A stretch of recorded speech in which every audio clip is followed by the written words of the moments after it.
Okay, today is October 23rd, and Apple had their event today. I couldn't do a video earlier today just because of some things I gotta do, such as school and work. Um, Big announcements for Apple's main product line. Some things that I did not expect that came out of nowhere, and some things that were very highly predicted. So I'll just go down the ladder of them.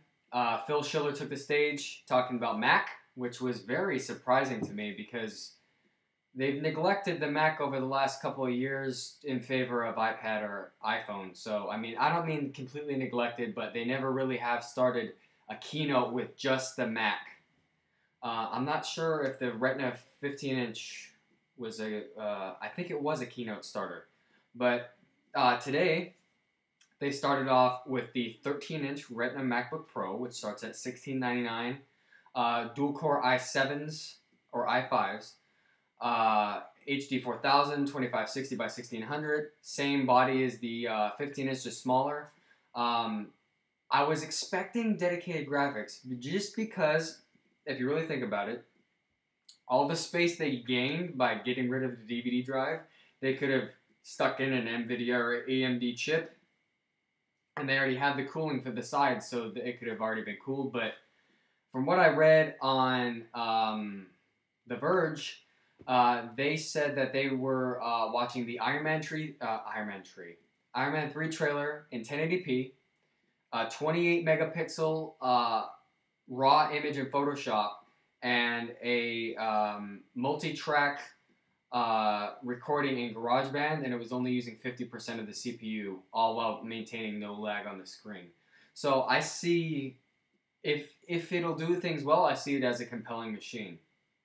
As a 13-inch MacBook Pro owner, do I see it worth upgrading? Not really, because my MacBook Pro still does everything I need it to, but that's beside the point. Um, so yeah, $1699, basically a smaller version of the Retina Mac. Then they went over the Mac Mini, which just got a spec bump. Ivy Bridge, USB 3. That's pretty much that. More memory and hard drive space for the same price. Same case, everything.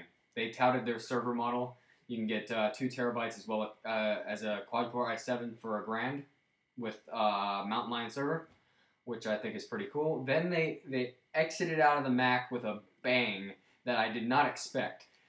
A thinner, all brand new design iMac. Now, from the front, it looks identical to my 2009 quad core 27-inch. But when you turn it to the side, it's drastically thinner.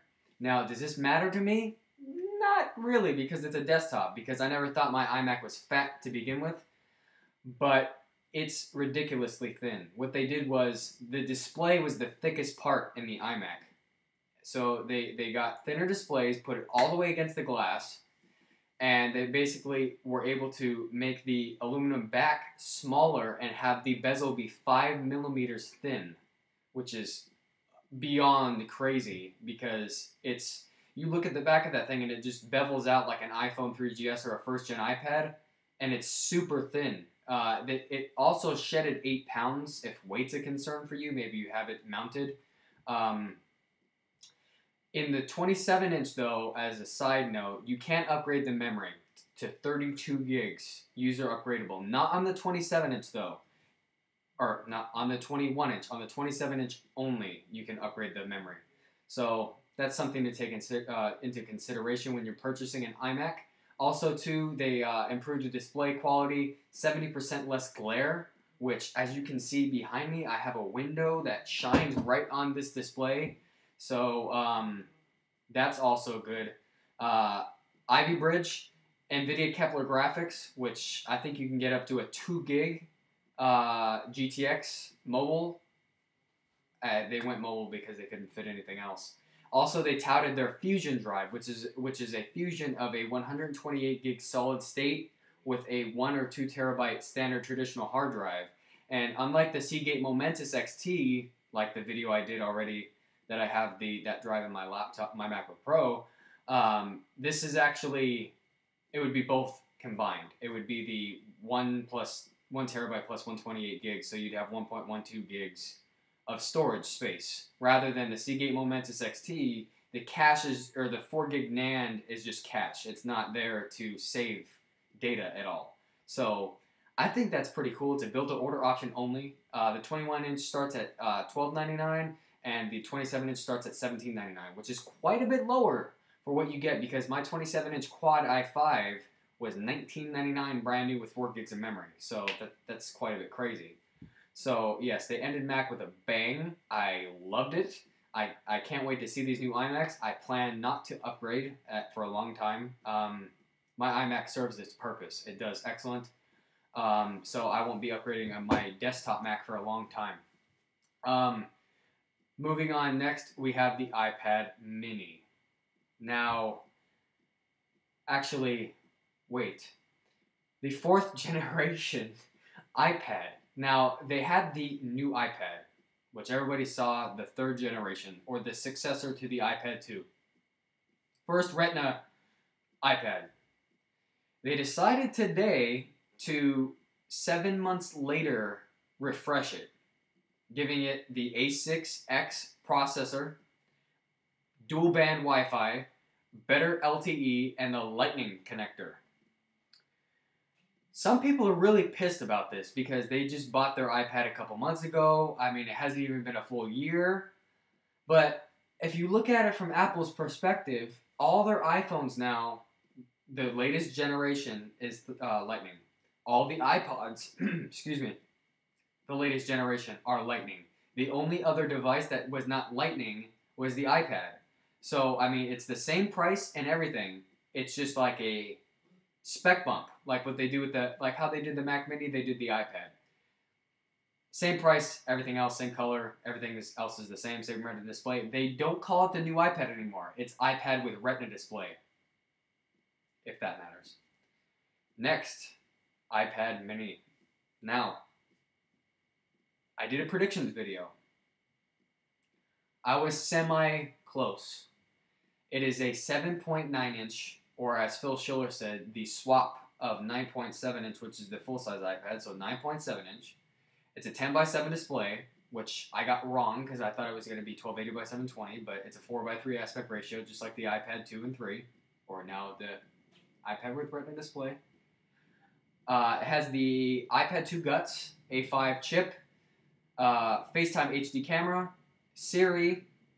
It looks like the case is almost like the new iPod Touch. So it comes in black and white. My first impression of this was they're really pushing it. For the $329 base 16 gigabyte iPad Mini, it's very, very compelling. Now, I see the Mini as a consumption device. Netflix, Facebook, Twitter, email, anything like that. FaceTime, calendar, all that stuff. I see the full-size iPad as note-taking, drawing, all that other stuff. But you can do all that stuff on the Mini, just I don't see it being, 7.9 inch is kind of small for that. But anyway, they really touted it for books, and this is the first time that I know of that Apple has directly targeted a specific Android device, which was the Nexus 7. Now, Phil Schiller did not refer to the Android device as the Nexus 7, but you could just tell that it was the Nexus 7. He compared screen size, power, and everything for the price. I mean, you can, and also too today, Google discontinued the 8 gig model of the Nexus 7, so no longer will you be able to get the 8 gig model. It's only 16 and 32.